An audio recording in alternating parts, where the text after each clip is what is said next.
Pode tirar isso aqui para mim.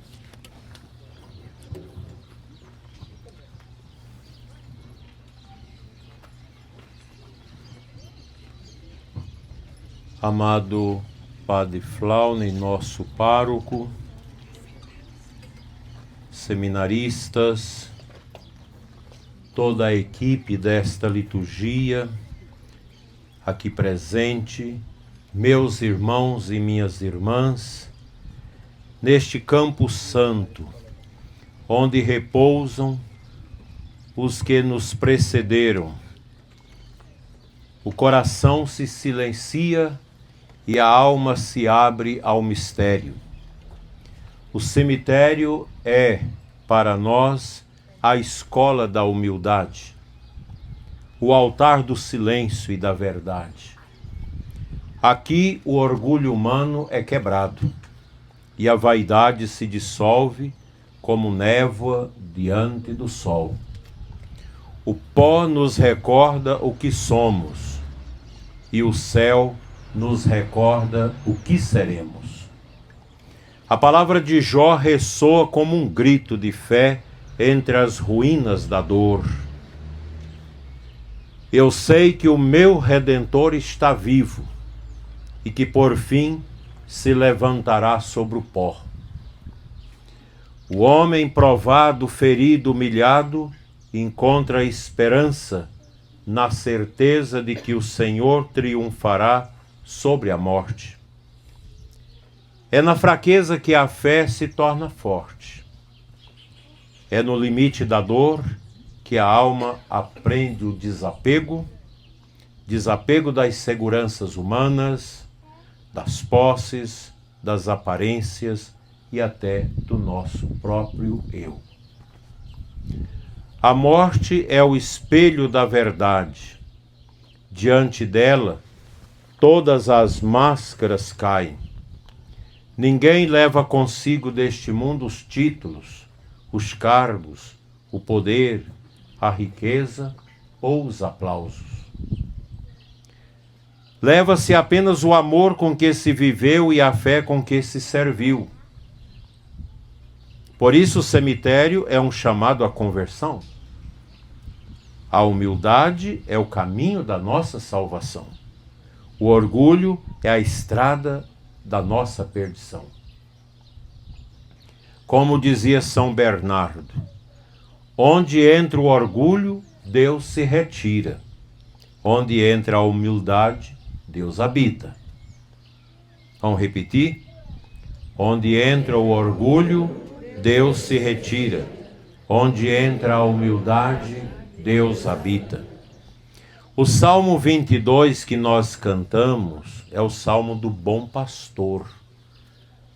É consolo para os que caminham nos vales das lágrimas. Ainda que eu atravesse o vale escuro, nada temerei. Mas porque vós não temerei mal algum, porque vós estáis comigo. A presença de Cristo é o bálsamo que sustenta a alma, que tem fé. Quem tem fé não foge da morte. Atravessa-a de mãos dadas com Jesus, o bom pastor.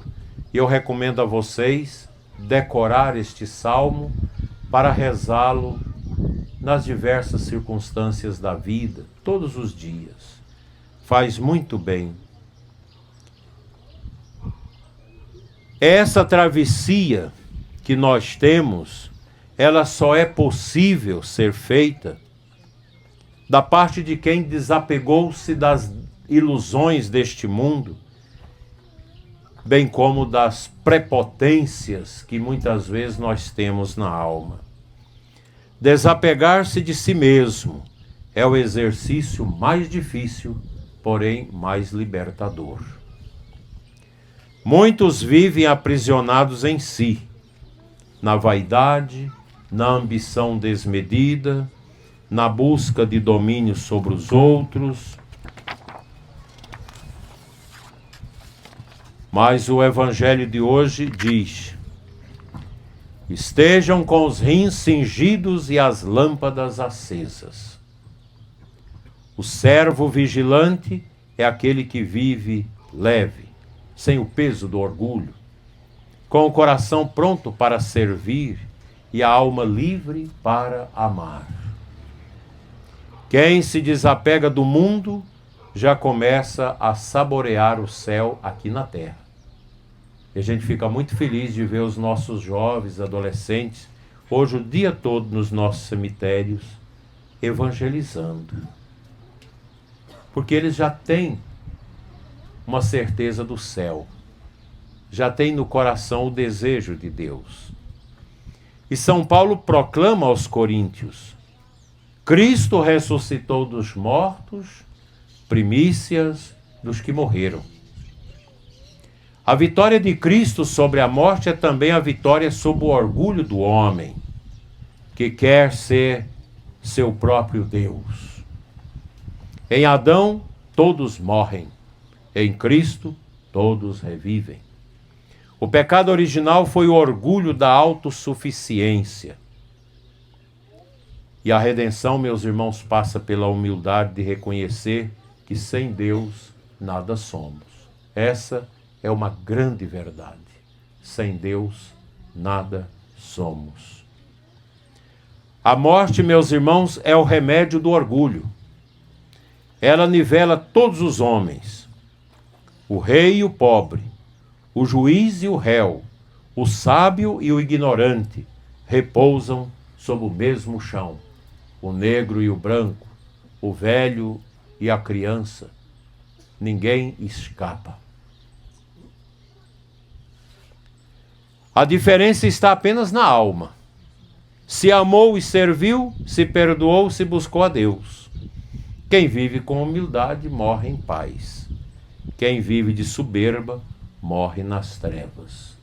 Eu poderia escrever um livro das experiências que eu já tive de assistir pessoas humildes morrerem e também aquelas almas orgulhosas fenecerem na condenação porque não sabe perdoar.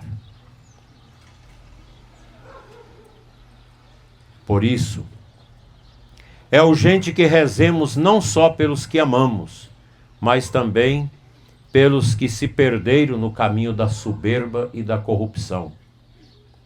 Há almas que dominam, exploram, enganam, oprimem e semeiam injustiça. Rezemos pelos maus políticos, corruptos, pelos agentes da justiça que ferem a própria justiça, pelos que controlam os outros e conspiram contra a liberdade e a verdade. Deus quer que todos se salvem, mas muitos caminham para o abismo, se não houver oração que os alcance, porque se sentem como deuses, poderosos por causa do poder e do dinheiro. Mas tudo isso passa. Eu espero que todos os corruptos da nação, todos os que praticam a injustiça, que quer levar a nação ao despenhadeiro, que eles possam ter ido hoje ao cemitério e contemplado a morte, os túmulos, e buscado a humildade. A oração pelos pecadores é caridade das mais altas. Santa Faustina Kowalska dizia: as almas se perdem porque não há quem reze por elas. Nossas orações no cemitério hoje não são apenas pelos mortos, mas pelos vivos mortos no pecado, que precisam da luz da graça para se converterem.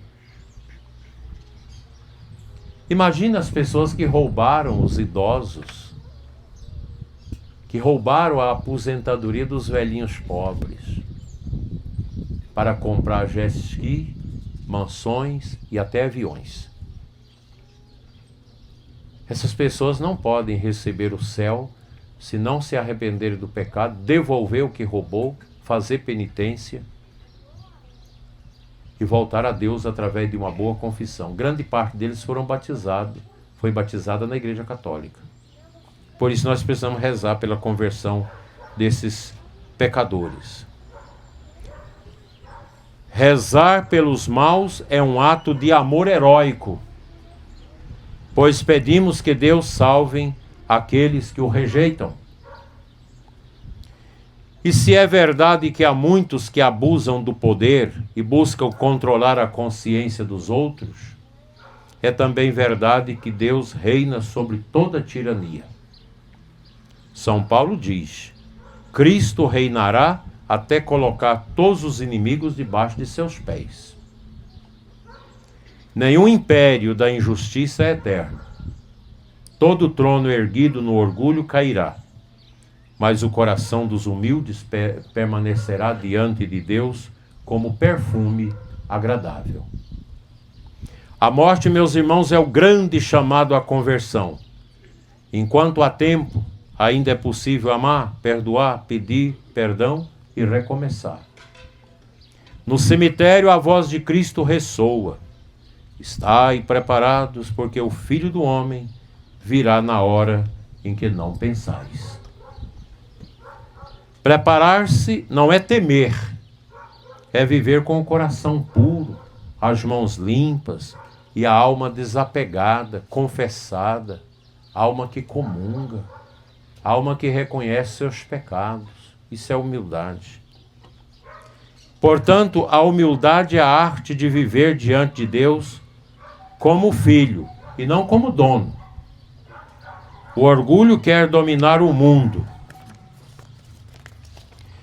O humilde quer servir. O orgulhoso fala muito. O humilde escuta. O orgulhoso se fecha em si. O humilde se abre ao mistério. E é por isso que a morte é doce para a pessoa humilde e terrível para a pessoa soberba, abortista, pessoas que praticam o mal e o crime. Desapego e liberdade espiritual deve marcar a nossa vida de bons católicos.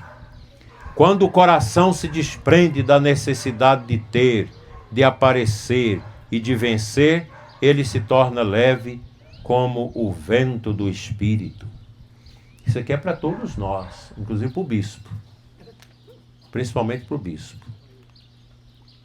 Santa Teresa d'Ávila rezava: nada te perturbe, nada te espante, tudo passa, só Deus basta. E ele não muda. A alma desapegada encontra paz, porque vive centrada no essencial, Deus e a eternidade.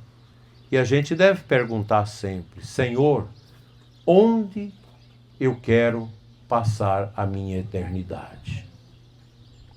Só tem dois lugares, ou com Ele, ou com a condenação do inferno. Rezemos pelos que jazem neste cemitério, pelos nossos pais, avós, irmãos, amigos, e também pelos desconhecidos, pelos esquecidos, pelos não lembrados, pelos que partiram sem ter quem os recorde. Aqui tem gente sepultada que talvez nunca recebeu uma Ave Maria.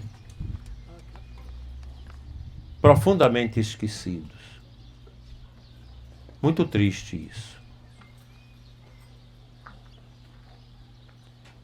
Cada túmulo é uma súplica silenciosa, um pedido de misericórdia. E cada Ave Maria, meus irmãos, que nós rezarmos aqui hoje, inclusive no pé do cruzeiro, é uma flor espiritual que cai sobre estas almas, consolando-as no amor de Deus. Rezemos também por nós, que ainda peregrinamos neste mundo. Hoje contemplamos os túmulos, amanhã poderemos estar neles. Que a lembrança da morte nos faça viver melhor. Que o Espírito Santo nos conceda a graça de uma vida santa, humilde, desapegada e misericordiosa. Que o orgulho não nos cegue e que a fé nos prepare para o céu. A morte não é o contrário da vida, mas o contrário do pecado. Quem vive em Cristo já venceu a morte. Santa Teresinha dizia: eu não morro, eu entro na vida. E São João Crisóstomo pregava: os túmulos dos justos são mais gloriosos que os palácios dos reis. Olha que bonito. Vamos repetir? Os túmulos dos justos são mais gloriosos que os palácios do rei. É bom guardar isso. Isso é impressionante. São João Crisóstomo viveu no século IV. Ele era chamado Boca de Ouro, porque as suas pregações eram tão profundas que até hoje a gente usa elas para falar para o povo. Que esta nossa fé nos sustente quando o nosso corpo descer à terra, porque nossa alma foi feita para o céu, não para o inferno, mas para o céu. Que a Virgem Maria, Mãe da Esperança, a Imaculada Conceição, envolva este cemitério com seu manto, que ela acolha as almas que ainda esperam a visão de Deus e inspire a conversão dos que ainda se afastam dele. E quando chegar, meus irmãos, a nossa boa hora, que possamos ouvir o Cristo, o nosso esposo, dizendo: vinde, benditos de meu Pai, recebei o reino que vos foi preparado desde a criação do mundo. Assim seja. Amém.